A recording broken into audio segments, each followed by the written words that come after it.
Ladies and gentlemen, welcome to episode 45 of Jordon and Drew, the Sports Crew. We're getting there. We are getting towards episode 50 and then the big 1 year anniversary, episode 52, all right around the horizon. We've got some big plans. Some changes are coming. Good changes. We're not going to be doing like revamp and we're fixing this and fixing that. No, we're just going to make some little improvements here and there. We're going to change a few things up. And that's what it's going to be because Jordon and Drew, the Sports Crew, it is growing to say the least. And we've got definitely some big plans and little secret project in the works right now that we're crossing our fingers could all pan out. So that does it for that. I'm Jordon Lawrenz, joined alongside the one and only Drew Skyberg. Drew, it is Sunday, football day, 3 playoff games today as we were recording. Are you ready and how are you doing? I'm doing great and I'm really ready, Jordan. There's been a lot of great sports this past weekend. We've had, looking back on Saturday, we had 3 basketball games in Milwaukee. We saw the Marquette Golden Eagles pull off an upset win at home against the Seton Hall Pirates. We saw UW Milwaukee. They beat IUPUI. Wow. They finally, they got another conference win. IUPUI isn't good though, right? They're like middle of the pack. They are, when we get to it, I'll talk about how bad they are. But Okay. They won by like 30 plus, so we'll take that. And then also, the Bucks, they played, but they sadly lost. But it was still a Bucks game at the Pfizer Forum, so you can't go wrong with that. But I'm doing great. Now we got some playoff games on Sunday to celebrate, which was yesterday. And then we also got to look forward to tonight's game, the Cardinals and the Rams on ABC. So can't wait. It's on ABC, ESPN, ESPN2. I mean, it's everywhere. That game, the game Sunday between the Cowboys and 49ers, it's on like Amazon, it's on like CBS, it's on like Nickelodeon, it's on like every channel you could possibly think of. I mean, good for them, right? I certainly will not be watching the Nickelodeon broadcast. I am. So are you really? Yeah, you watched it? We talked about it on the Journey to a Million. We predicted our MVPs. Mitch Trubisky cannot win it this year, sadly, but go listen to our predictions from Friday's episode, or actually Saturday's, our Wild Card Weekend edition. So go check that out. Unreal. The whole slime with the touchdown thing, that's the coolest part they do. But other than that, I did not watch any of it for last year. I'll find a clip or two, I'm sure. But we'll see at the end of the day. I mean, it's Monday Night Football is all I care about. Cardinals, Rams, that's a big one. That really is. And I also got to mention Jordan on, talking all this football right now. I was actually on a football podcast on Saturday, the Lockdown Corner. I was on an episode with them talking the head coaching vacancies. We talked some of the we did a lot of Packer talked about their upcoming, what teams we're afraid of, potential head coaches, like I said, for other teams, and then also just previewing last week's Packer game, week 18, that game, sadly, but hey, I was there, so I got to flex on that. But it was a really fun episode, and we'll definitely that episode link will be in our bio, and then make sure to subscribe to them on YouTube and stuff. They do a lot of great work. They have kind of like a sports betting thing going on, just like us. And also a guy on there that is doing something called the Fanalytics. So he's actually like he's breaking down film of players, and great football mind. He's been a football coach. He's a college football player. It's Dustin Burgundy. He was on Drew's College Athlete Spotlight. So, he's very knowledgeable in the game of football, and he does a lot of great work. And just I recommend go check those guys out. They spend so much time on their stuff, and they do such a great job. So 100%. That's my shout out. We had a big week last week. We aired that College Athlete Spotlight. As we said, we're going to have an EWC, but that got flexed to this week. So hopefully this Thursday, Drew and I will have that EWC girls recap. Friday, I talked about the Pod League, the winner of that. Zach got to intro that episode as he did win the Pod League. Congratulations, Mr. Roche. You have won yourself a Jordon Drew, the Sports Crew hat, courtesy of the Sports Crew. That was our last one. All the hats are gone now. They have all been given away. And then on Saturday, like you said, that was Journey to a Million. It got flexed back a day, but it worked with the whole NFL wild card 3-day extravaganza, I guess you could call it. This week, we've got episode 45 here today. Wednesday, we are aiming for our college bowl game recap with Johnny Tim. We're going to talk about all the big bowls. We'll talk about the Wisconsin one. We'll talk about the standings, who won in there. Still have yet to claim that second place prize. Easy for me to say. So we'll talk about all that on there. Who knows who's going to end up winning? And like I said, then Friday, hopefully we'll have another episode of Journey to a Million with that EWC recap on Thursday. Another busy week for us here at the Sports Crew. Don't forget all of our social medias, JD Sports Pod on Twitter, Jordan_Sports Crew on Instagram, Jordan Drew the Sports Crew on Facebook, and on YouTube. I think that's it. We got our pod page as well. You can leave us a 5-star review on that pod page. Give us a nice little review on Apple Podcasts as well. Spotify now as well. Got to shout that one out more. But yeah, we're getting close to 50 YouTube subscribers as well. So things are looking good for us on YouTube. Some numbers are up big once in a while here and there, which is always great to see. And now let's get to the shout out of the week. This should be absolutely no surprise if you listen to the Sports Crew on the radio last Thursday night. We did Roncalli Keel. Roncalli started off very, very slow. He was dominating this game. Roncalli led for a little bit in the first half, but it was basically all Keel, up about 15 points at one time, up 10 with about 5 minutes left to go in this game. Roncalli, they got the youth to mess up. They got foul trouble. 2 of their players, Heckman and who was the other one who fouled out? Arns? Arns did foul out, yes. Yes, he did foul out. That's right. It was like 40 seconds left, and he fouls out. So both of them get fouled out. Arns, their best player on offense, obviously. He was tied, I think 19 points he had, tie for the lead on this team. Luke Pouts, ice from the free throw line, 6 of 6 in the final minute, made them all huge free throws to get this team back on top. Brett Simmer with a few huge offensive possessions, but then Roncalli up 3 with 20 seconds left to go. Neither team has a timeout. Keel gets the ball. They go down the court. 5'6" sophomore Aiden Murphy knocks it down.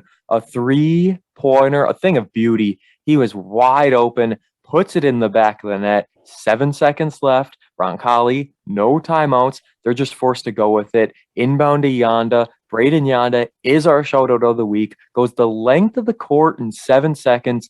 Finishes with the right. A go-away layup to win it. And now, before I get to you, Drew, I was going to say, we talked to Coach on the post-game show, and one of the things I'm always intrigued about is I asked him, I said, why didn't you foul in that last possession? You're up 3. I'm always a foul-first kind of guy, but he had a really good, lengthy explanation about a game that happened one other time, and he was just talking about how he thinks bad luck could be on their side and they would foul while they're shooting or something like that. It was a really good explanation by a coach, and he said maybe he'll rethink it, maybe not.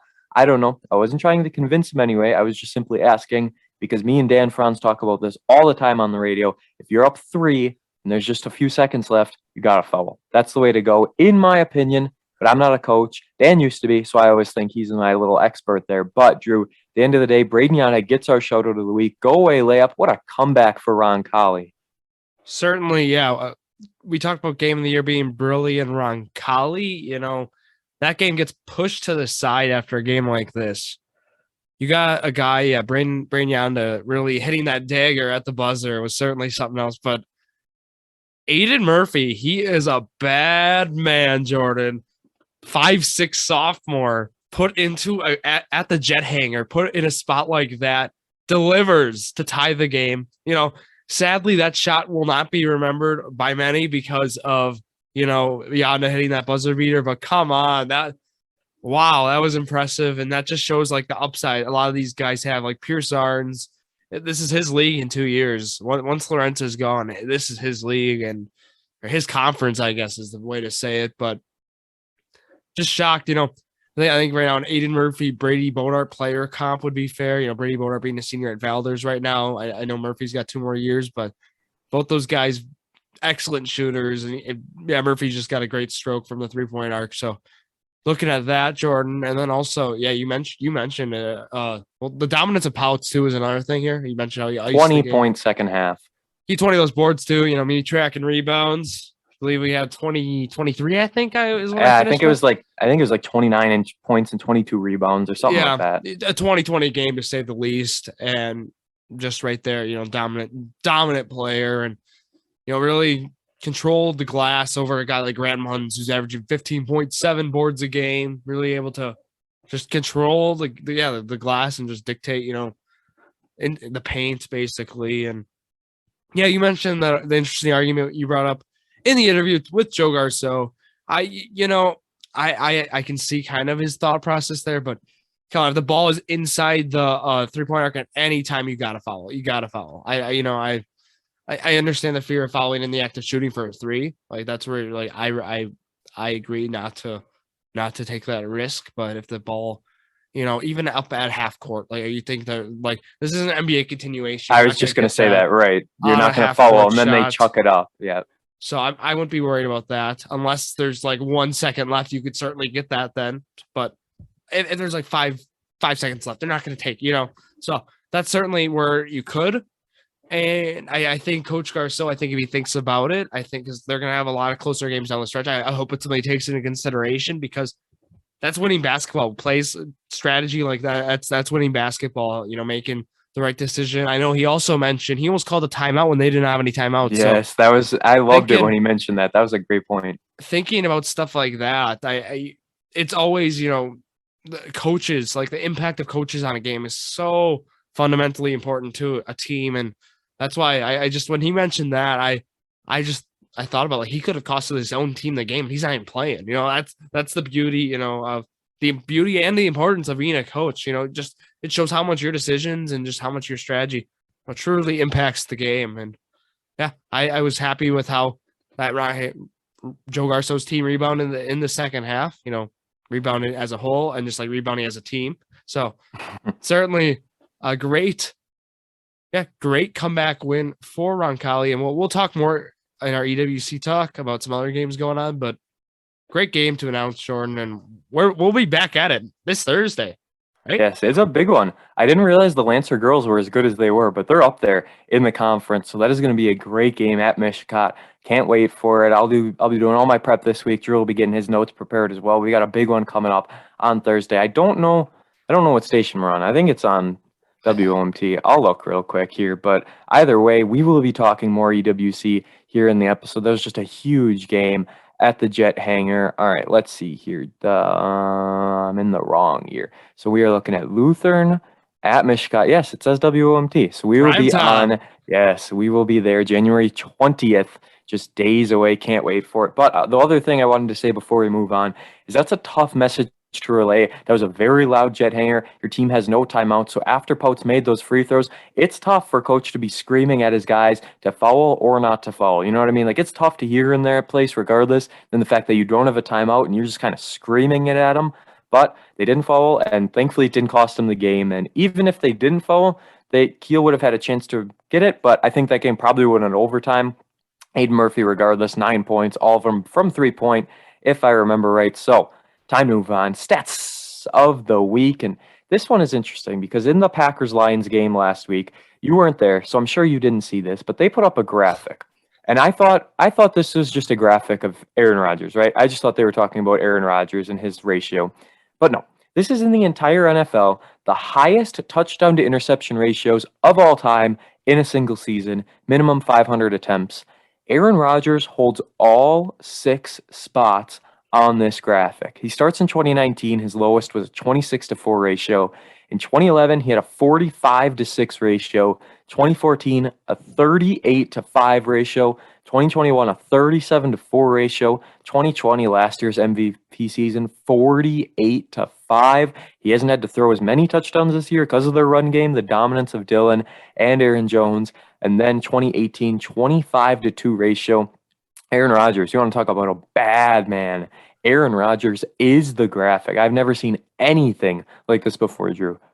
Yeah, the way he's really able to, just not throw interceptions. I guess it's as simple as that. Not making the right decision. And some people say he's not aggressive, doesn't go for that deep ball. He goes for that deep ball, and it's still impressive. And that's usually the argument made, why Tom Brady's got his like 11 interceptions. But looking at just Aaron Rodgers as a whole, we're talking about, one of the greatest, if not the greatest quarterbacks of all time. And just watching him play, certainly always a treat.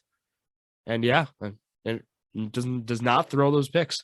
No, he doesn't at all. And when he does, like in week 1, when he threw 2 of them, it was shocking to say the very least. Let's go to another one. There are no unbeaten teams left in men's and women's college basketball. This shows how much of an unpredictable year it is. We just saw Baylor, the number 1 seed, lose twice in the same week in men's basketball. The defending champs are struggling. This is the earliest day without an unbeaten team over the last 25 seasons. I always love the unpredictableness, so that's really, really good stuff. Let's move on to the NBA. There have been 80 triple-doubles in Mavericks franchise history. Some of the players, they've got 40 if you want to combine a bunch of players in Mavericks history. Luka Doncic has 40 by himself. He has half of the triple-doubles in Mavericks franchise history. Football time. The Bills, man, we're going to talk about this game coming up. They're the first team in NFL history with 7 or more touchdowns, no punts, and no turnovers in a playoff game. An unreal performance by this team over the Patriots. And then last night, it was the first time in Big Ben's career, the first time in Ben Roethlisberger's career, he was over a 10.5 point underdog. So that just shows, I think, how little faith people have in the Steelers and how much faith the people have in the Chiefs and how they've turned their seasons around. But I think there's like 12.5 point favorites were the Chiefs. But we'll talk about NFL when we get there. Let's move on this day, January 17th, 2022. Not a whole lot, but we've got some good things here. It all starts in 1934. I always find this contract stuff from years ago oh so intriguing. The NL MVP, Carl Hubel of the New York Giants, he gets a contract of $18,000, and it is listed as a huge contract. So that just goes to show how much time has changed. But Drew, baseball money, it's unreal. It is. I don't understand for the life of me how baseball players make as much money as they do.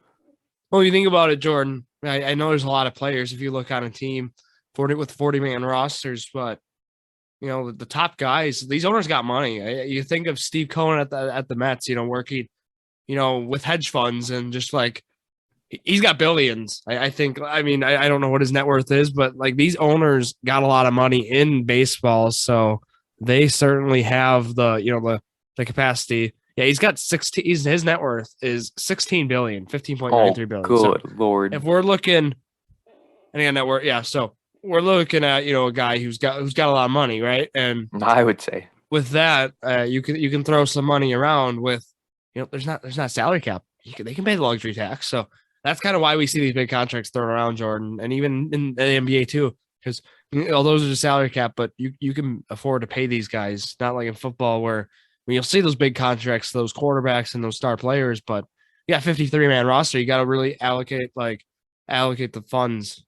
So, well, in baseball, they also kind of earn it more because they are playing a ton of games. Baseball is so long of a season. I mean, basketball, you're playing 1-2 games a week, sometimes 3. Baseball, sometimes you're playing every day. I mean, it is a huge difference in that. On this day in 1970, Sporting News names Willie Mays as the player of the decade for the 1960s. Let's go 1 year later. On this day in 1971, the 5th Super Bowl. It was held at the Orange Bowl Stadium in Miami. The Colts beat the Cowboys 16-13. The MVP was the linebacker of the Cowboys. The losing team's linebacker wins the MVP. I found that very, very intriguing. Let's go 20 years later. On this day in 1991, Andy Van Helmont sets the NHL record for most games worked by a referee when he appears in 1,173 regular season games. On this day in 1995, this one was funny. The LA Rams announced they are moving to St. Louis. That didn't last a whole lot long. We're seeing the Rams in playoff action tonight from LA. And then 2 years later, on this day in 1997, the NBA suspends Dennis Rodman indefinitely for kicking a cameraman. So that was just a fun, lighthearted way to end things off. Any comments on any of these, or is it time to move on to our ad? I've seen that Dennis Rodman clip before. Certainly not a good look for Dennis Rodman, but definitely not. But it's not like he's known for good looks either. I mean, Dennis Rodman, he is something else, to say the very least. So that does it. Time to move on. Our pair ad, we're going to play it right now. If you have a business, you need a website. What's the best way to get a website up and running, you ask? Choose a website hosting company that makes it simple, like Pair Networks.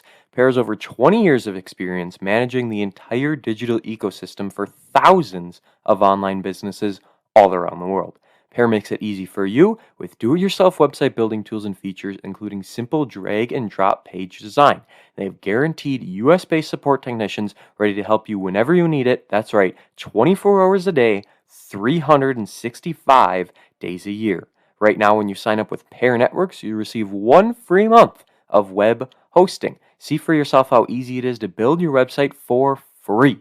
Visit pair.com/free to get your first month of website hosting for free by using our promo code QUICKSTART. That's pair, PAIR.com/free, FREE, using that promo code QUICKSTART, QUICKSTART, to get started today. All right, that'll do it. I think think we only got 2 weeks out of that one. So your final chance to use our promo code. Go ahead, play that ad and do whatever you please. If you want to use it, thank you very much. And if you don't want to use it, then hopefully we'll have another sponsorship coming up that you will want to use. Let's start in hockey talk. We're going to waste no time. We're just going to get right into it real quick. All we're talking about is the All-Star Game this week. It is happening on February 5th, so it's about a month away, a little less, probably half a month actually at this point in time. It'll be happening on February 5th, as I said, at 2 o'clock Central Time. ABC, you can see it there. There's the skills competition the night before. I mean, I know a lot of people always go to like the NBA skills competition where they do like the 3-point and whatever, but the hockey skills competition is kind of interesting. If you just record it, kind of fast forward through stuff if you want, but let's talk about the All-Star Game. That's what we're here to discuss. Drew, I know you're new to this, so I'm going to explain, thanks to ESPN in this article. They've got everything up here and the entire set of rules. Each team consists of 11 players. Now, the All-Star Game is back to 4 divisional teams. We have the Metropolitan, the Atlantic, the Central, and the Pacific. It's a 3-on-3 tournament with those 4 teams. This is the first time since the 2019-20 season since we are seeing this format. We already know 10 players on the All-Star teams. The 11th is a fan vote. The last man in. Today is your last chance to vote for the last man in. There's a player from every team in there that you get to vote on. All we're going to talk about is our Central Division with the Minnesota Wild because we have 2 All-Stars. No surprise at all that Kirill Kaprizov did indeed make the All-Star team. He is a forward for this team. And then Cam Talbot, the goalie of the Wild, has made the All-Star team. Great to see for Cam Talbot. I know this team was struggling a bit, but they're thankfully back on track. Things are looking good. And don't forget to vote for that last man in. Ryan Hartman is the Wild's guy that you were able to vote for this team, and try and get him in the All-Star game. We're going to try and get Ryan Hartman in. Don't think it'll happen, but you never know. Never say never. So that's hockey talk this week. Just a nice quick look at the upcoming All-Star Game. Back to the 3-on-3 format. Some love it, some hate it. But Drew, what were your thoughts when we saw the Badgers live in overtime? What did you think of the 3-on-3 compared to the 5-on-5? We only got for a few minutes, so it was hard for me to get a good judgment on it. But certainly, I felt maybe you got like if it felt like they were getting more shots. It felt like you're able to like really make more of your possession. So I thought that was for terms of like energy and like pace, maybe more exciting. But I'm not sure yet. Got to see it more. And when did you say the All-Star Game was? Just February 5th, I believe. It's that weekend then, right? The 5th? Yes. Yep. So 2 Saturdays from now. Just checking the calendar. I'm going to have to write this down. 5th? Please do. Yeah, we can. Nice in the afternoon, 2 o'clock. Go ahead, watch the All-Star Game at your dorm in Milwaukee. I mean, it's the 3-on-3 format. I feel like some people have just gotten sick of it for whatever reason. But like you said, it does indeed bring a much more fast-paced environment to the game of hockey because you get those quick subs in and out. They're subbing like every 30 seconds to get those fresh skates out there. And those possessions are going to be more important. Yeah, exactly. And I just looking at my schedule, Jordan, I think I'm going to be at a hockey game in Stevens Point that weekend. So I'll be watching hockey there too. So maybe I can watch hockey there. Get a double hockey fix. How double dose of hockey? Yeah, you were drained from our double dose when we had both games, but hey, why not, right? So let's move on. Hockey talk is coming and gone. The All-Star Game. We'll be talking more hockey, obviously, coming up when we get to it, but we're going to save the NFL for last this time. We're going to go up to bottom. We kind of switch it around. Let's talk Bucks first in the world of the professional basketball or the National Basketball Association. The Bucks coming off a loss to the Raptors. They have lost 3 of their last 4, losing twice to the Hornets. Then they beat the Warriors, kind of blew them out. It was a 19-point win over Golden State in the Pfizer Forum. Then just that 7-point loss to the Raptors on Saturday. But Drew, what's going on with this team? How are they losing back-to-back games to the Hornets? That to me is just weird. Yeah, so that was last weekend already. And when that happened, Jordan, pointing to guy being out, Drew Holiday missing some time. That's really, I'm not going to say that's the fault, but like, look, again, Giannis played 2 explosive games, 2, Giannis type games, putting like 30 plus points, double digit rebounds, playing well. Chris Milton actually he was 1 assist shy, I believe, of a triple double. So if we're looking at like player performance, those guys certainly aren't to blame. It's just, that young Hornets team they have a lot of weapons, and really they're young and they have some great games, but we saw this team then lose, I believe, to the Magic being one of the worst teams in the league a few days ago. But like Terry Rozier, certainly, a guy who they have, and he's performed very well as of late, and he's been thriving kind of there since he left Boston. But looking down the roster, Miles Bridges has been playing like an all-star. You could make an argument for him on the Hornets, certainly a young and up and coming player as well. And then of course we all know about LaMelo Ball. He's been playing well, man. As those balls have definitely lived up to the hype, to say the least. Yeah, he has over Lonzo, of course, but they just have some guys I like. I've always been high on a guy like Cody Martin off the bench, just a great defensive player. Doesn't get a lot of minutes because there's guys who play over. You got like Gordon Hayward, you got PJ Washington, you got like Kelly Oubre. Like there's who's actually out, but like you got guys in the depth chart who are over a guy like Cody Martin. But they're just a young, great team, and Bucks ended up losing that. And just to talk about their stats a little bit, like Jordan Moore played like 30 minutes. I mean, you're playing a guy who's not the greatest defensively, and that kind of relates, to a point I want to make about the games we saw this week. So like talking Warriors and talking Raptors, those two games this week. Jordan, did you catch any of those games? I did not. You're not? Yeah. I want to talk about you mentioned though to me, you're like Steph Curry's been struggling as of late. Yeah, he kind of has been, but this Bucks game was certainly a struggle for him. Draymond Green was out, so the record this year without Draymond Green compared with is, I think they're like 2-5, 2 and something, maybe 3 and something now. I don't know how if their performance last night without him, but he's been out the last few games. They're 31-11, so make of that. Yeah. Or at least they were. They're still going to be contenders in playoff time. Yeah, and they were as of that January 13th game. I'm not sure.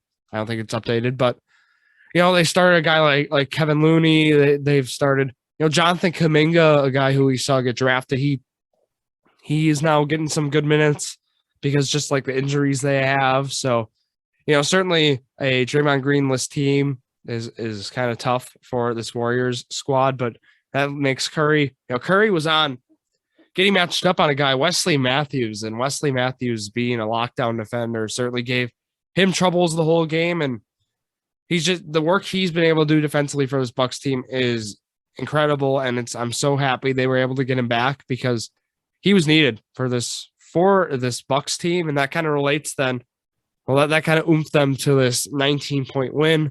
And they were up big during this game, Jordan. They were up 25 plus in the second quarter. So certainly was great for them. But then Bucks versus Raptors. So that was the game we saw Saturday night in Milwaukee, Pfizer Forum.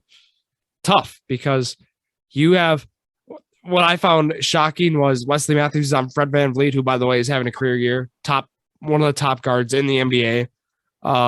You saw him in the game, and what happened was it was unbelievable because you take out Wesley Matthews, Jordan, right away. Fred VanVleet gets like a quick spurt of like 10 points with Matthews out, and he ended up only finishing with 17 points. But with Wesley Matthews on, we could not get a shot. What they were going to do, because what they try to do with VanVleet, they try to run a screen action, try to get a mismatch for VanVleet to take advantage. Wesley Matthews really was hugging him tight, going up on screens, and then they would force get a nice double team going on VanVleet, make him pass. He made the right play, 9 times out of 10, 7 assists he finished with, but yeah, Pascal Siakam was the real threat. 30 points. He finished with triple double, 30, 10, and 10 actually. So that was certainly hurt the Bucks. Precious Achiuwa played well, and one of their younger players they got there, and then they were short of guys like Gary Trent and Scotty Barnes, so guys who get like starter minutes. That was tough for the Raptors, but they still were able to come up with a win after I believe they lost in Detroit the night before. So that's interesting. You lose to Detroit, and then right. How does that work? You end up beating the Bucks. Let me just quickly see the score of that game to see how close it was. But otherwise, that was Bucks are in action 4 times this week. I was just looking while you looked that up. They play today, Martin Luther King Jr. Day. They're at Atlanta, and then they play. Listen to this. They play Wednesday, Friday, and Saturday. 3 games at home. That Wednesday, Friday, Saturday game. Grizzlies, Bulls, and Kings. All those at home, but they're at Atlanta on Monday. A 4-game week for the Bucks. That's big time. Yeah, and the Pistons beat them by 16 the night before. Just wanted to look. Wow. Okay. But yeah, you mentioned 4-day weeks. We see like that Grizzly game at home is going to be tough. Bulls at home. Levine's out right now, so we'll see if he's still going to be out because that's a big part of that game. But yeah, DeMar DeRozan's playing like a top 5 player right now in the NBA, which is insane. Maybe top 10, but still playing excellent basketball right now. That Grizzlies game, if you want to watch a great young team come to Milwaukee, I recommend you go to that Grizzlies game. Ja Morant, Desmond Bane, those 2 guys right there have been dynamic duo to say the least. And then, you got some younger guys, DeAnthony Melton. Dylan Brooks is out right now. That would have been a great guy to see too. But just overall, an exciting team in Memphis they got brewing right now. Ja Morant's playing like a superstar as well. So looking like maybe a tougher week for the Bucks, but they got two of those games they should be able to easily cruise with. But like those other 2 are, of course, winnable. Like they could easily go undefeated this week. It's the world defending champion Milwaukee Bucks.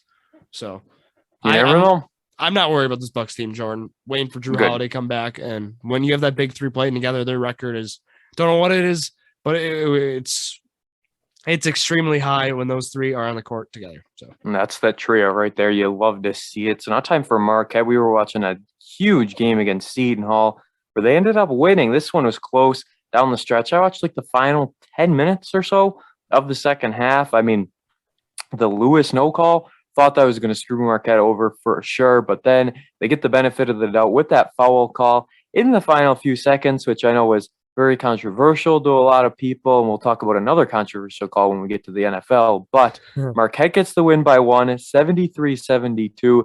Huge win over Seton Hall at home, and now the schedule picks up, I think, 5 or 6 of their next games, all against ranked opponents. This is that gauntlet that we mentioned a few weeks ago. They're actually on CBS Sports Network, according to this, on the 19th against Villanova, that at Villanova. But yeah, 3 of the 4 games on the road, 3 of their next 4 on the road. Drew, this is tough coming up for Marquette, but this is make it or break it time, right? Shaka Smart, he's got momentum. His team has been playing well lately. They're blowing some teams out. They're beating some ranked teams.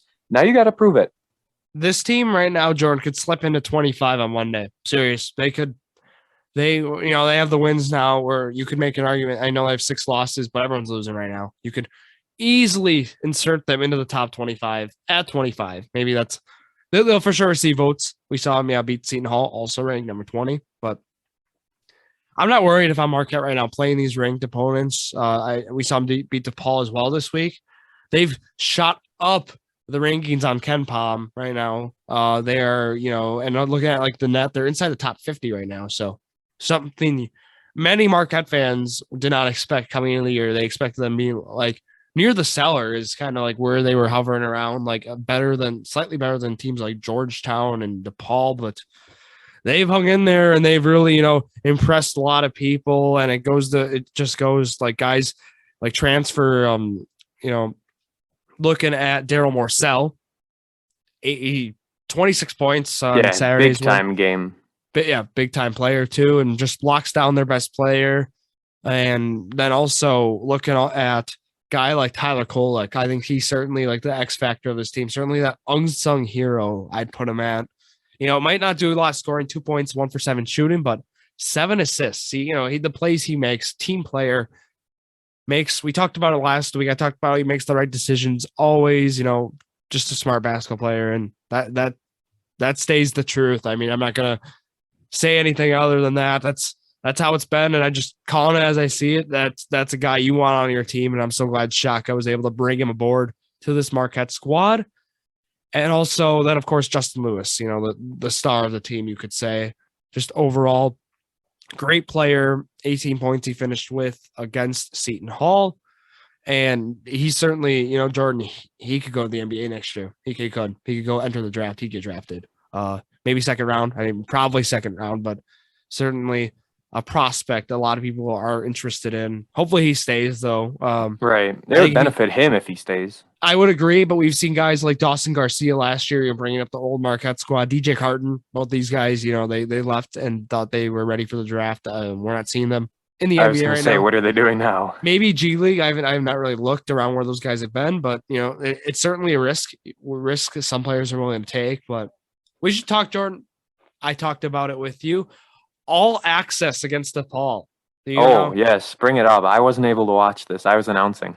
I will have to enlighten everyone. It was January 11th, so that was last Tuesday. Here we go. All access for the first time 2 years. I don't need notes or anything. Here we go. Just me talking. I will set my scene. I didn't make notes for this. I don't need to. My point. So, January 11th, the Tuesday night, they announced they're going all access for the first time in 2 years since the pandemic. They go all access. What that means? No commercial breaks. Nothing. Not even halftime. No media how much timeouts. Money they probably lose on that? Hey, for the fans. I know it is, but I'm just saying that's insane. Yeah. So what happens is nothing. No commercials. Coaches are mic'd up the whole game. They play you can hear both coaches arguing both times, which was awesome. You can hear them yelling at players. There's some excellent quotes I got from a legend and Shaka Smart. He has some legendary quotes, Jordan. I actually retweeted some of them. I was like, you got to be careful with what you say in these if you're a coach, because cancel culture in full effect. I mean, if you say one bad thing, it could end poorly. They did a poor job of bleeping out swear words, so they would try to. It was delayed. It was fine. It was kept pretty PG, and the coaches did a great job of they're still authentic as possible. Argue with officials. Yeah, it's still heat of the moment. You're gonna forget that you're mic'd up. And there's just some good moments, with Shaka just screaming at some players or just telling them you got to play for these guys, not for yourself. Play for them. It was legendary stuff. Stuff that gives you goosebumps, I'd say. But yeah, they had cameras in the locker room. We got to listen to Shaka Smart's halftime show, and then also with DePaul's coach. I forgot his name, so let me search it because he was, Tony Stubblefield. That was the guy. He has a lot of for example, all he yells blue, blue. They have that's their call. They'll call that to press or I think it was to go in his zone is actually what they were using it as. Also they used it for multiple things basically. And Tony Stubblefield, he got really mad at his players. And the best part was at the end of the game, it showed the halftime or the end of the game because the camera's in there. You also got to see how much better Marquette's locker room is than the away team's locker room, which is actually shocking. And just overall, priceless at the end of the game. You see Tony Stubblefield. They show him. The cut to it is amazing. It's saved on my Twitter. It's on there, Jordan. I'll make sure to show you. But Tony Stubblefield is just yelling at his players after the game. Cuts to Marquette. Shaka Smart and the team is dancing together. Dance party. Unbelievable stuff. Shaka being a player's coach. Also during the game, just one more side thing. A player falls down for Marquette. Shaka just goes to pick him up as he's it was some good stuff on a foul. If right near him, Shaka runs onto the court, picks him up. It is certainly a player's coach. Probably, I've never watched a coach. I don't know how to explain it, but there's watching Shaka Smart coach this Marquette team just as a person and as a coach, his strategy and stuff. He might be one of the greatest coaches I've ever seen. And I know it's early, Jordan, and that might be a hot, bold take, but this first few months of Shaka has been, impressive stuff, and I'm certainly happy and grateful. He is a part of the Marquette Golden Eagle team. So certainly he reminds me of a Sean McVay almost, because I'm sure you saw the clip. Tyler Higbee gets a touchdown. Sean McVay sprints into the end zone to go and celebrate with him, gets yelled at by the official. But that's what you got to do if you're a coach. It doesn't matter. In college, it's a little different because they're kind of still kids in a way. But even in the professionals, if you can't relate with them, if you can't be one of the boys, as they like to say, you're not going to be the best coach. You got to be able to relate with these players and make those connections. The one tough thing with all access, Jordan, is not a lot of no breaks. You got to make I was going to ask you that. I was going to say, when do you go to the bathroom? When do you get up? When do you do anything? There is actually a little break in between because them having to go to the locker room, they ran commercials for 1 to 2 minutes. So that True. was but would you be interested in watching an all access game? Oh, absolutely. It is high quality stuff. Make sure you have a bigger TV because they have the coaches on the screen the whole time, so the game is smaller. That's my one recommendation, which I watch on a bigger TV. So it wouldn't be good to watch on your phone. No. Yeah. So you got to watch on a bigger TV. But certainly, if they do All Access again, I'll make sure I let you know, Jordan, because Yes, please do. It's a Fox FS1 kind of exclusive kind of thing. So I don't think it'll be on like Big Ten Network, or they don't, any of those will not do it. So Maybe eventually, but not right now as Yeah. we stand. So yeah, I would have recorded it too, but I had no clue it was like that. So sadly, I missed it, but I'm sure they'll do it again. Did you want to talk Milwaukee at all real quick? I just looked up UWGB. They beat IUPUI as well. They beat them by 15. This team sucks. So absolutely good for us beating IUPUI. They're 1-14. If Green Bay beats you by 15, anyone can beat you. Well, Jordan, there are 358 teams in Division One. Guess where IUPUI is ranked? What's 350? 356 out of 358, Jordan. This is one of the worst teams Lord. in the nation. Who did they even beat? I'm gonna look this up. They probably had an exhibition game against some D2 school. I mean, I'll be honest, that's probably the way you win a game if you're IUPUI. Yeah, I'll find it while you talk. Green Bay is 328 out of 358. So they're not great either, but the way they were able to handle IUPUI as well, certainly speaks to how poor of a team IUPUI has been. They beat Spalding, who is 0-2 on the year. Yeah, and I don't know what that is. So I have no idea. Certainly not a good look. How is Robert Morris? How high do they have them ranked? Because they are also 306. Interesting. Milwaukee, however, is at 270. So we're looking, 6-12. But they've had some really tough non-con games. So their record doesn't really speak, I don't think, a whole lot. What I want to look at for Milwaukee is the conference standings. And that's something, we didn't talk about Marquette, but they're in the middle of the pack. And then we didn't talk about the Bucks either. The Bucks are hovering around that 3-4 seed range. So just to mention them quickly. But yeah, the Milwaukee Panthers are sitting. Oh, come on. They're not going to show me. They're not going to show me their Horizon League standings. They're going to show me their overall standings. They're overall ninth, which is not what we want to see. Let me just pull this up. Because Green Bay is near the cellar too. I was going to say here. I got it right here. So Cleveland up top, 7-0 right now. Cleveland unbeaten. Cleveland State's 7-1, I should say. So then you have Milwaukee 1, 2, 3, 4, 5, 6, 7, 8th at 4-5, and then Green Bay's 10th at 2-5 in conference. They will beat UIC next time they play them. They actually lost them this time. This team will finish over 500 in conference, and they will. Okay, yeah, I think I'll just end my take there. They'll finish over 500 in conference. Yeah, that's probably all you can say right now. Can't go any farther. But yeah, not a good. Maybe they do an all access game for Coach Baldwin. I would love that. That'd be something. Yeah, all jokes aside, though, if there's an all access game, please watch it if you like basketball. It is the greatest thing ever. Certainly you gotta listen on game plans and stuff. Just if you're a coach, even, or if you want to be a coach, if you just love basketball, just please listen. It's certainly some great stuff. But we got some high school to talk about if you're all set. I'm already. We're gonna fly through it because we got a bunch of stuff to talk about. Yeah, we got football, we got MLB, and we got high school. So real quick, the Ships did drop 2 straight. I was at the game Tuesday at Sheboygan North. Guys, if you thought I complained about the officials during Brilliant Roncalli, oh my goodness, I would have had some things to say about this game at Sheboygan North. It was just atrocious, might not even be the correct word to describe the scene at Sheboygan North High School. And then I was very shocked to see the Ships only losing by 3 to Notre Dame at home, only losing by 3 to one of the top teams in the conference. Surely the Lincoln will run through Pulaski at home on Tuesday, and then another tough one at Preble on Friday. But yeah, this Ships team has been it's been a season. We're just going to leave it at that. As for Manitowoc Lutheran, they've won 4 of their last 5. The Ethan Menges effect is indeed picking up. It is so good to see him back on the court for this team. Now, in the games he's been back, they've got stats for 5 games for Menges. He's averaging 20.8 points per game. Sho Fukasawa, 11.2. August Hecker, 10.2. This is a team that last year had 4 players average 9 points a game, no one in double digits. And now they've got 3 guys averaging over 10 points a game. Noah Sarneski with 9.3, Aiden Franzen with 7.7, Luke Marone with 5.7 as well. So this team is doing well right now with Ethan Menges back, who's averaging 10 boards a game in his 5 games back. So that's it for them. And then EWC, we saw the action on Thursday. Chilton beat TR 47-36, so that ended the run of Two Rivers, who was actually, we incorrectly told Coach Chilton was up 22-16 at the half. We thought TR was leading.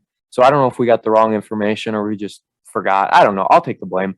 But anyway, Chilton did beat TR 47-36. We know about Roncalli winning. Burley and beating Holstein 89-50 as we'd expect. And then Valders beats Falls 77-55. We now wait until, I believe, yes, this Friday. So it is a long time off for conference action, but this Friday, Roncalli is at Chilton, Kiel's at New Holstein, Brilliant is at Falls. That'll be a one-sided affair. And then Valders is at Two Rivers. Basically all very, very predictable EWC games. I mean, TR, I would have said if they had 6 straight, they could hang with Valders, but now coming off the loss to Chilton, it's like, well, Valders is going to beat them regardless, so I wouldn't give them that much of a chance anymore. But EWC, whatever you want to talk about, go for it. I got Valders by 30, Jordan. This is second games around, though. We're around that now. So we're going to start seeing the second games coming up. That's the first time there. And then also we got some good non-con games coming up. Valders actually plays a back-to-back Monday, Tuesday. I will be at the game Tuesday when they play Green Bay East at home. Oh, okay. Talk about a big non-con game there. Is Green Bay East D2 or? I think they're D1. Are they not? What conference are they in, Jordan? Are they not in? I'll look it up real quick if you want to continue. Thank you. But looking at it, yeah, certainly, Coach Garceau mentioned it too, just how like the second games are coming up now. You see opponents twice, so that's going to be a big, message. Certainly now that teams have seen you once, they can really game plan around you the second time. And Valders, no non-con wins yet. Just want to point that out. Their 4-7 record's kind of misleading. Coach Trevor Schwer likes to get tough non-con opponents for Valders, so they are D1, 10-1 Green Bay East. So they're in the Bay Conference, where they're 3-1 in conference action. I think they're ranked actually, like statewide. So that certainly would probably make sense. Something to look out for, Jordan. But yeah, I think this Valders team, second time around, I think I still am going to go with it. I think they finished third in conference. I think they finished over Kiel. They have a weak sectional other than Sheboygan area Lutheran. That's where it gets tough. So that Casey Verhagen led squad, with him being a top player, I believe he committed D2 as well. So certainly going to be tough there, but like if you can get past them, that's certainly you get a game then to go to state, which is shocking, for where this team's record wise. Like their sectional is all D4 schools because now they got Valders bumped down into D4 for playoffs. So could be big for them. Certainly could be. Green Bay East only loss, by the way, on the year. As I said, they're 10-1. Their only loss is to 6-0 West Appear. West Appear is a D2 school, but they're 11-4. Overall, so it's not a bad loss at all for Green Bay East. That is going to be tough for the Vikings. It really will, and I'll be at that game, so I'll be able to break it down. Looking at the rankings, though, Jordan, we see Division 1. Yeah, Green Bay East is actually not ranked. My apologies. Oh, okay. But yeah, they are. Maybe they were at one point. Yeah, they certainly could have been. Brilliant's still at number 6. Roncalli's at number 5. I think they might drop, to 6 maybe, but they should stay around there. Milwaukee Academy of Science, the number 1 team in D4, hung in there. Yeah, Kiel hung in there. That's what I meant. Yeah, but they almost, had a loss given to them. They're a 6-point win only for Milwaukee Academy of Science. Yeah, Kiel really hung in there, and I was gonna say Milwaukee Academy of Science hung in there. I mean, they were the favorites. They did too. They did too, but it would have made sense. So. Yeah, that was certainly, an upset in the making there. And Kiel's played well. So, but I don't see the shooting streak that they've been on. I can't see that keeping up. I just don't find that, realistic. Think about some of the threes we saw them make. We saw Pierce Arns make an NBA range 3 from the left wing. He's a great player, but, not at high school level, that's certainly not a shot you'll be all for as a coach. And, Coach Rumpf, I'm not sure how he felt about that shot, but hey, he made it. So at the end of the day, as long as he's making them. Yeah. And sorry, that was the tangent I wanted to go on with the Valders and the rankings there and with Kiel too. So just looking at coming up on Friday. Yeah, really good games. And I also want to mention one more thing with Valders. Mason Myers now replaces Joe Witzak on the assist leaderboard. 4.9 assists. This guy was out against the when they played Roncalli, and I'm telling you, Jordan, it made a big difference. It might have made a 20 15 to 20 point team difference in that loss. They still lose that game by double digits, but not by 30 plus, Well, not especially the way they started completely slow. I don't think that happens against if they have Mason Myers, but again, it's all what ifs there. And I also want to mention Phil Casper inserts himself number 5 in conference and scoring, kind of replaces that New Holstein team's interesting. They almost beat Valdez, and they're 1-14 overall, but they got like 3 guys in double digits in scoring. Right, Casper, it doesn't make sense. Henry Schnell and Jaden Braun, but from there, that's kind of where it falls off, and that's kind of where they get beat. Their depth, it's just those 3 guys there. And Casper, so I did that Roncalli game at New Holstein. I believe Casper was held scoreless. I believe he didn't have a single point. So that's going to bring his average down right there. And that's just one game. So, I mean, this kid's good, but New Holstein as a team, like you said, they've got the guys, but they just can't put it all together. His older brother, Sam, was certainly a great player, and Phil's really, capturing his inner Sam Casper, I call it, because that's been great to see. But I'm still shocked TR being 5-7, but that's kind of my wrap up, the bow on this EWC boys recap here, because we'll be talking some EWC boys still on our girls recap. It's going to be both EWC. We're going to start with girls, primarily girls, but we still got to talk about we got to talk about 2 games of the year that happened. Yeah, of course. Got to talk about them all. They were big time. We were at them both. You bet we were. We were on the call for one. That's even bigger. That's even better. That is even better. So that'll do it. Let's go. MLB. You said we had a little discussion happening last Thursday, and hopefully we're finally going to get things situated with the MLB. I am very close to getting some spring training tickets to a game when I go, but if it even happens, but I think all roads are pointing to it going on. You don't have the tickets, right? I know you said no, not yet. Okay, good, because right now that might not be happening, Jordan. And I really hate to sound very negative here, but the MLB created their first proposal after locking out, and they call it, and I quote, little progress. So, I thought it was more. So this is bad. They're supposed to report in about a month from now, pitchers and catchers, but free agency, there's still guys who are not signed. Nicholas Castellanos, Carlos Rodon. Some of these guys are not signed yet, and there's a lot of issues with that, because MLB, they've made some proposals. MLB is still proposing the 14-team expanded playoffs and the universal DH. Keep that in mind. We need. I don't know what the 14-team expanded playoffs are. That's where it gets a little. No, that we don't need. Okay, we just need the DH. Yeah, you know what? I can live with that, and I am willing to debate with anyone about who thinks we do not want the universal DH. Well, and it still makes 0 sense why it's in one league but not the other. You got to go all or nothing. It cannot be in the AL but not in the NL. It's tradition. That's.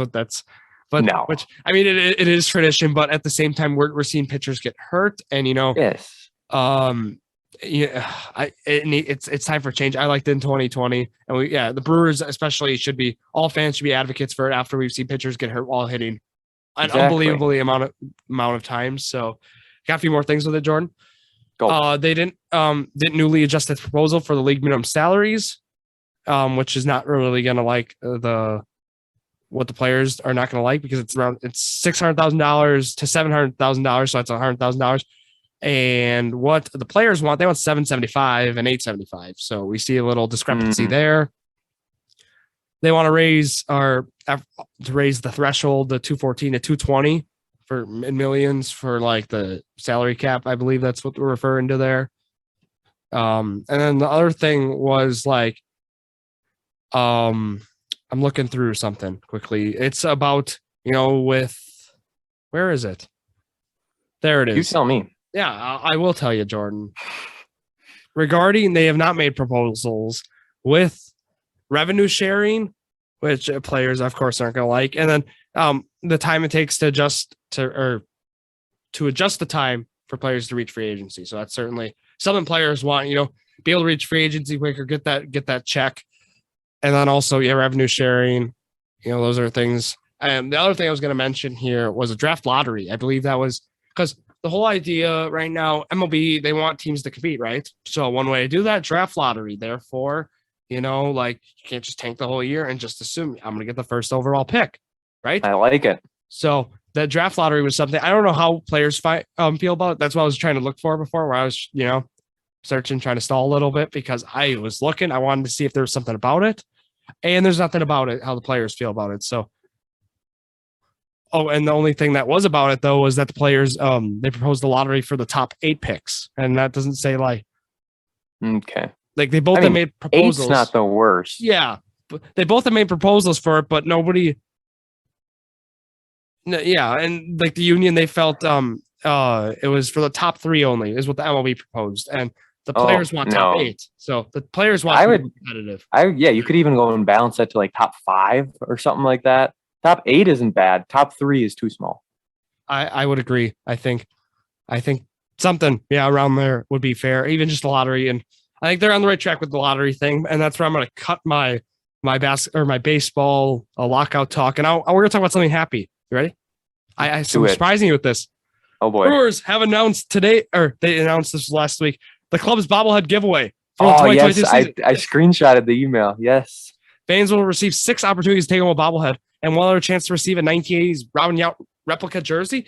They do that every year. Have the Robin Yount replica jersey they gave out a few years ago with me. It's in the basement. I brought it down in honor of the episode. So I know we can't see the video, but I have it down here, just so you know. And here are the dates.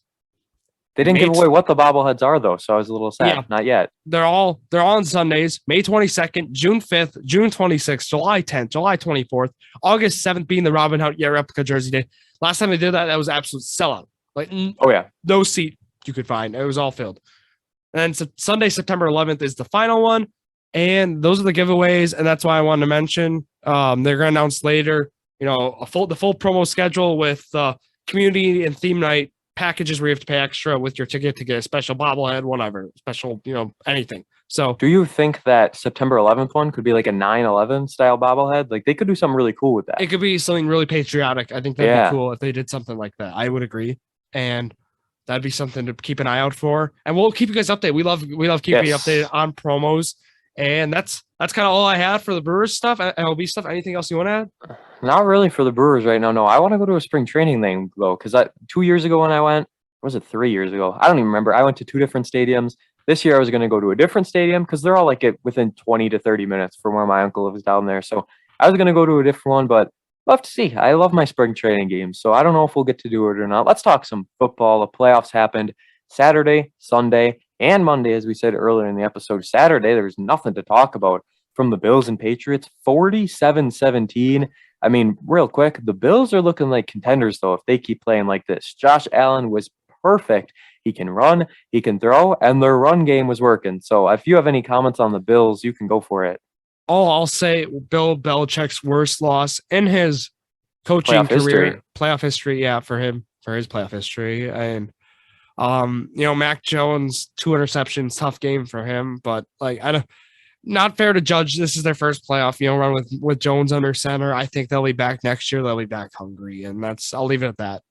I'm still not completely sold on Mac Jones either. This rookie class, I'm on the fence about quite a few of them. Trevor Lawrence is obviously terrible. Tua, I know he was years ago, but I don't think Tua is going to be any good. Justin Fields, I don't think is that great either. I mean, there's some guys. Fields has the most potential out of anyone, and then you got Mac Jones in there. But Joe Burrow, by far, head and shoulders above everyone right now. 26-19 win.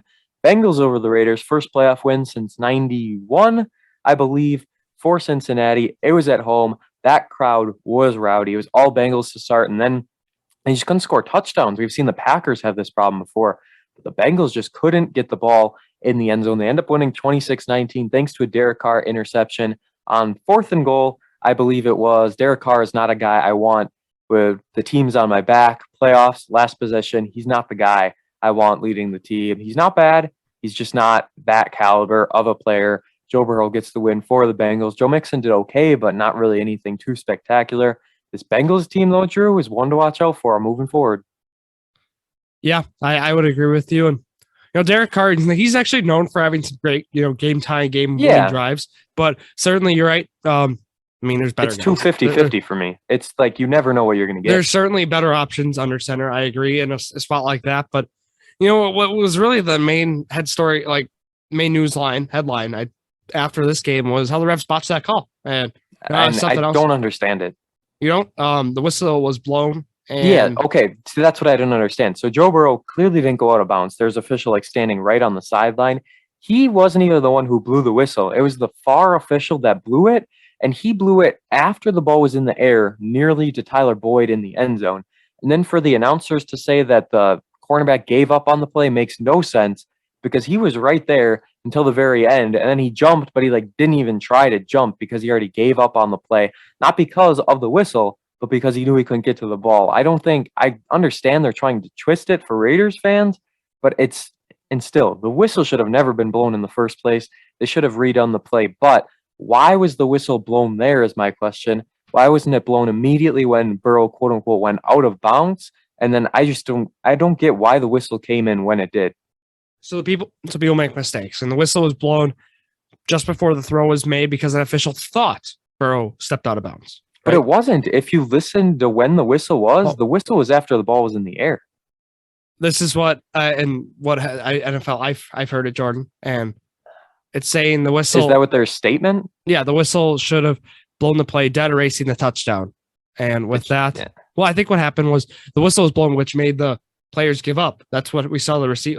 They said that though, but they really didn't. Well, and if the whistle's blown, Jordan, the play's dead. That's at the end of the day. So the play should have been dead then. And it wasn't, so the touchdown should have been erased. And with that, I actually found an article with the rule being quote. Yes. So I understand the rule. I just don't understand why the whistle came in when it did. And then these officials, they announced Sunday morning that they're not going to do another playoff game, which is a good thing because they were messing up calls left and right. They called a Renfro catch a catch when it was clearly incomplete and that ball came out. I mean, they had some awful, awful calls in this game. Yeah, and they're expected to receive a poor grade as a result from the league office. So they review performances. Certainly, you're right. This wasn't the worst. This was certainly the worst one, but this wasn't the only one. There were certainly both teams got, there's some. That's why, yes, it was kind of even at the end of the day. Look, I'm not, and this certainly, would have erased that touchdown, but who's to say they don't get points this drive still? I know it was a 3rd and 4, so they still would have gotten a field goal. I don't know. I think at the end of the day, I'll be honest, the Bengals were the better team. The Bengals won. So I can't be upset, but if I'm a Raiders fan, I would be upset, because that touchdown should not have been a touchdown based on rules. But, it was so early in the game, though, that they still had plenty of chances to get back in. It's not like the NFC Championship game last year where the Packers lost because of a no call or a call on that last penalty when they didn't call anything the entire game, that sort of thing. But at the end of the day, the Bengals won, and that's what you got to live with. So if we got 3 games today, and briefly, I did want to say tonight, Rams, Cardinals, who you got? This is a big game. Stafford 0-3 in his playoff career. Cardinals have been very, very iffy down the stretch, but they beat the Cowboys. I don't know. I really don't know. I'm going Rams, though. I'm pulling for the Rams. Well, Jordan, I'm going to go Rams, too. We talk Cooper Kupp because... Yes.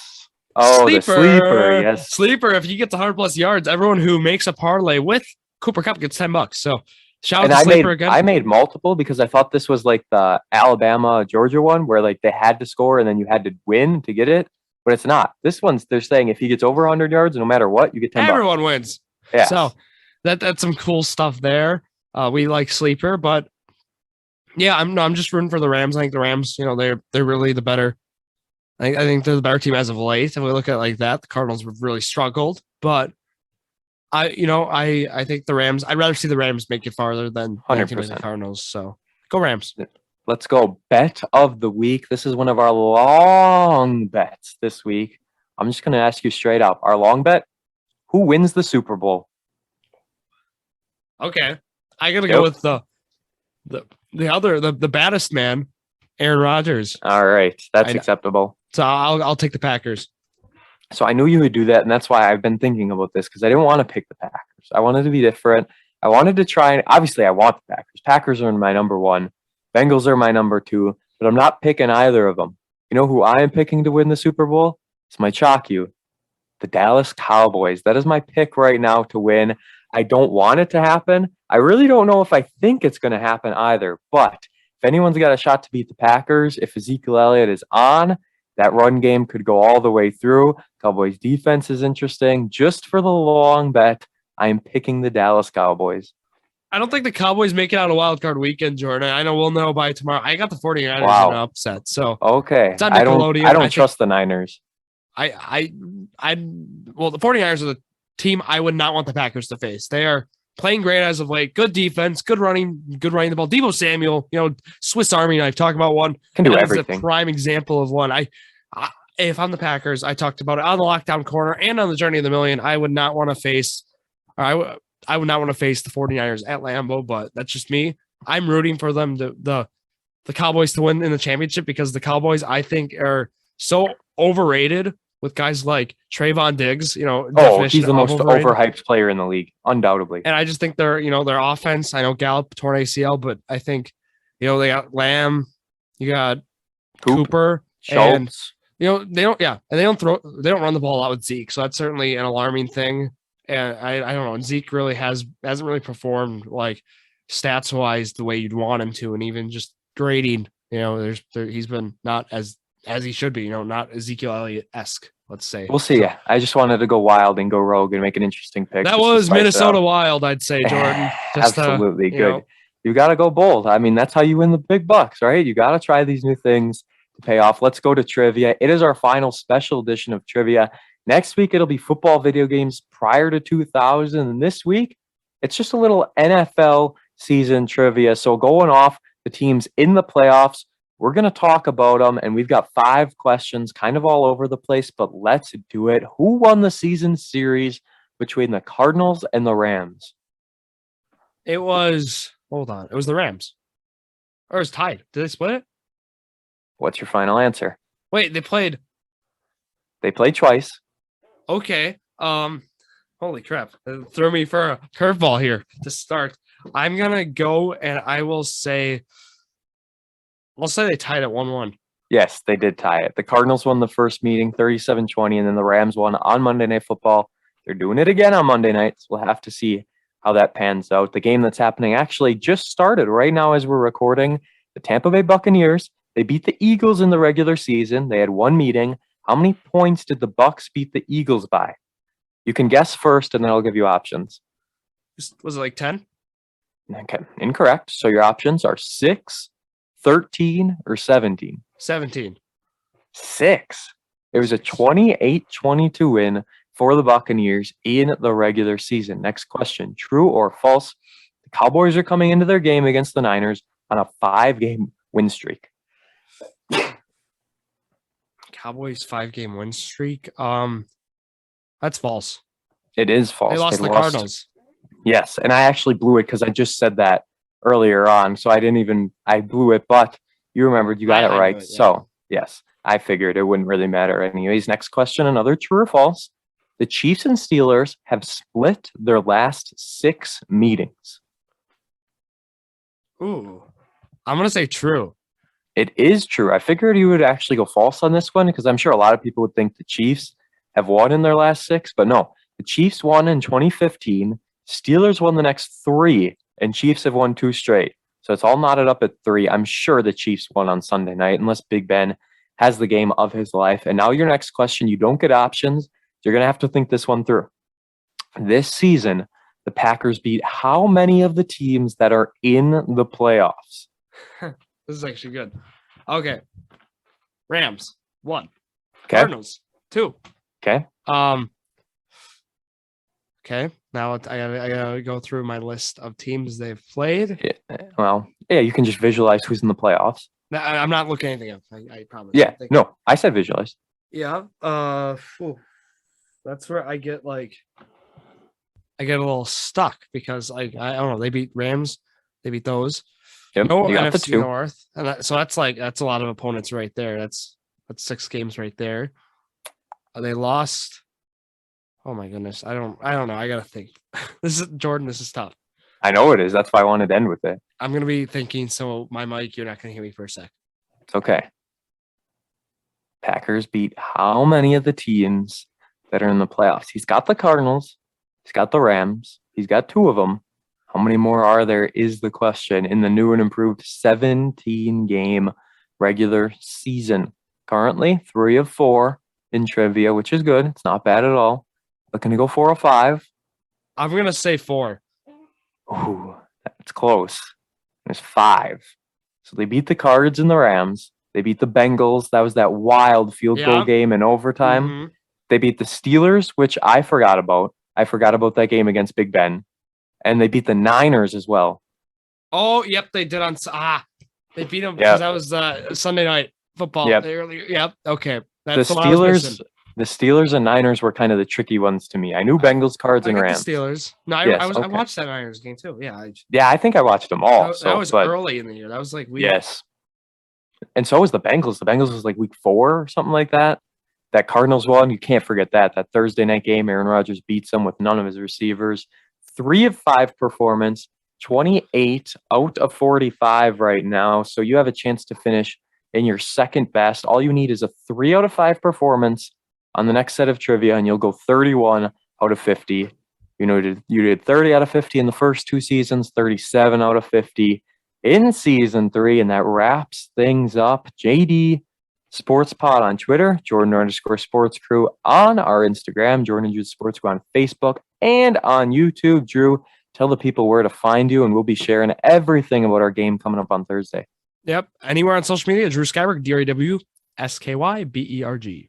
That does it for episode 45 of Jordan and Drew, the Sports Crew, the perfect podcast for